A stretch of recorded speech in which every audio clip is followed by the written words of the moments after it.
Oh, hello, Adam Hudson here. That's a great question prompt. I did my assignment on ChatGPT and AI, and I've been thinking a lot about this as an educator.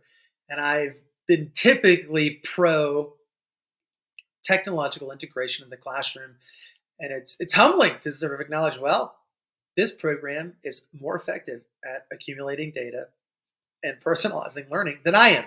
And I don't have the bandwidth at the time. And am I paid enough to do that? Anyway, this, yeah, and I was going through some journals through the UTC library portal. And there's a lot of research coming out on ways in which teachers can utilize ChatGPT and these AI generative models to support education. I mean, things just like that, like building assessments based upon personalized learning that then are immediately immediately graded, and feedback is immediate. And we've been talking about those sort of core aspects of educational technology throughout.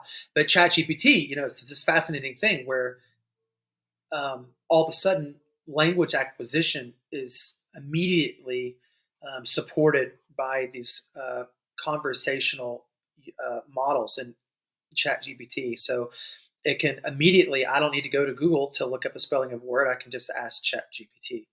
Immediately, I can have ChatGPT, instead of taking a whole document um, through text editors, I can just put that in ChatGPT and let it edit it for me. It can cite. I've multiple times just plugged in author, and all of my data that I had on references, and I'm like, can you show me this in APA style? And it just produces that instead of going to like Al Purdue. Instead of telling my students, oh, we're going to go to Al Purdue and we're going to learn how to format in MLA style.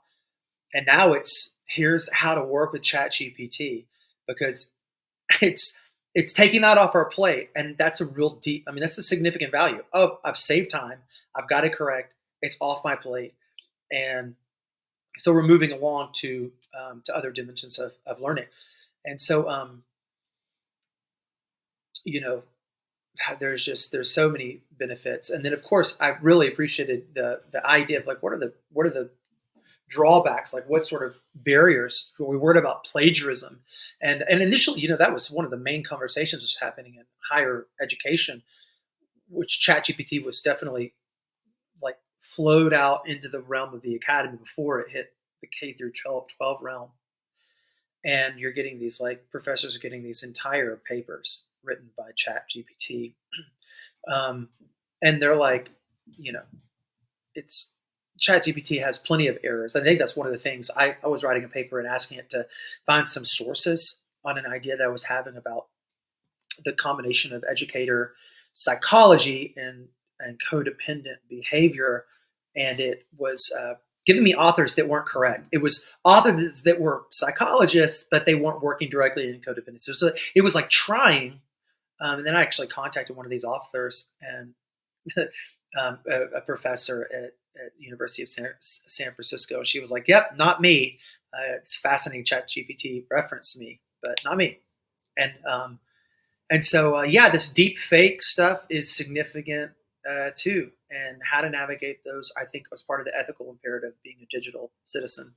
Um, a lot of warnings are coming out too about how to use these things, the ethical way to use these things. What does that do to education? I think there's open questions that I think we're literally navigating these waters currently.